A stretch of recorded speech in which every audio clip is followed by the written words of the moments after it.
तो दोस्तों टाटा स्टील ने अपने क्वार्टर फोर के नंबर को डिस्क्लोज कर चलिए देखते हैं क्या है क्वार्टर फोर के नंबर्स के अंदर। लेकिन उससे पहले बता दूं कंपनी को से डिविडेंड की भी अनाउंसमेंट की गई इस क्वार्टर में। अच्छा खासा डिविडेंड कर सकते हैं, 3 रुपये 60 पैसे के हिसाब से आपको डिविडेंड देने जा रहा है, जिसका जो रिकॉर्ड डेट है आई थिंक 6 जून या 5 जून कंपनी की तरफ से रखा गया, तो वो आप देख लीजिएगा। तो 3 रुपये 60 पैसे का कंपनी को से डिविडेंड दिया गया। चलिए नंबर देख लेते हैं। डाटाबेस के यहाँ पे क्रोस में है।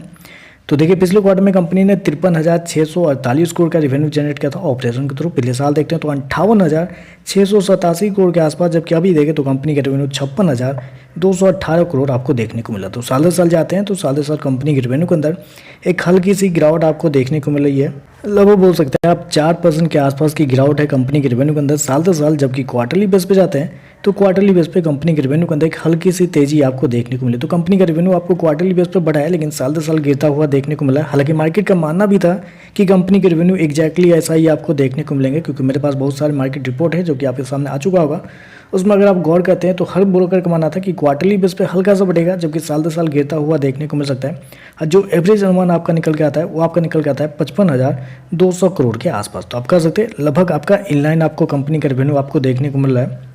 चलिए खर्चे क्या निकलते हैं वो देखते हैं। तो देखिए पिछले क्वार्टर में कंपनी ने 52,118 को खर्च किए थे। पिछले साल 56,496 करोड़।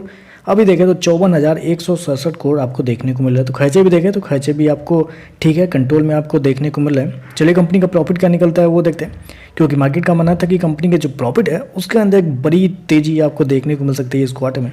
चलिए देखते हैं क्या है कंपनी का प्रॉफिट। तो देखिए पिछले क्वार्टर में 295 करोड़ का प्रॉफिट था। पिछले साल 554 करोड़ के आसपास, जबकि अभी देखें तो बढ़ के 1200 करोड़ आपको जाता हुआ देखने को मिला। तो साल दर साल जाते हैं तो साल दर साल कंपनी के प्रॉफिट के अंदर एक बड़ी तेजी आपको देखने को मिली, डबल से भी ज़्यादा आपको देखने को मिल रहा है। जबकि क्वार्टरली बेस पे जाते हैं तो यहाँ पे तो 4 गुना कंपनी का प्रॉफिट देखने को मिला। तो कंपनी के प्रॉफिट के अंदर एक बड़ी तेजी आपको देखने को मिल रही है। और आप कह सकते हैं बिल्कुल मार्केट का अनुमान भी था कि ऐसा ही देखने को मिलेगा, क्योंकि टैक्स और कंपनी के एक्सेप्शनल आइटम इस क्वार्टर में थोड़े से कम लगे हैं, जिसकी वजह से मार्केट का मानना भी था कि कंपनी का प्रॉफिट एग्जैक्टली ऐसे देखने को मिलेगा। मेरे पास बहुत सारे मार्केट रिपोर्ट है जो कि आपके सामने होगा। उसमें अगर आप गौर करते हो तो हर किसी ब्रोकर का मानना था कि इस क्वार्टर में कंपनी के प्रॉफिट के अंदर एक बड़ी तेजी होगी, साल दर साल क्वार्टर दोनों। हालांकि कुछ ब्रोकर है येस सिक्योरिटी, उनका तो मानना था कि साल दर साल प्रॉफिट गिरता हुआ देखने को मिला 460 करोड़ के आसपास। तो वो तो अलग ही दुनिया में खेल खेल रहे हैं। बाकी उनको छोड़ के अगर बाकी सारे ब्रोकर की मानते हैं तो जो एवरेज अनुमान निकल गया था वो निकल के आता है 850 करोड़ के आसपास। तो आप कह सकते हैं जितना मार्केट का अनुमान था उससे बेहतर कुछ ब्रोकर का मानना भी था कि 1300 करोड़ के आसपास आता हुआ देखने को मिला। तो आप कह सकते हैं मार्केट के एवरेज अनुमान से बेहतर है। हालांकि कुछ ब्रोकर के मैच भी होते हुए देखने को मिल रहे हैं।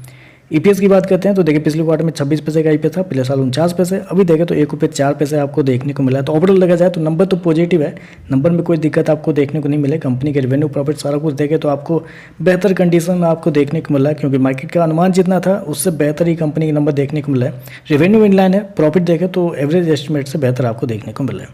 तो चलिए बस आज के लिए बस इतना ही। वीडियो पसंद आए तो लाइक कीजिएगा, साथ में साथ चैनल को सब्सक्राइब जो कीजिएगा। धन्यवाद।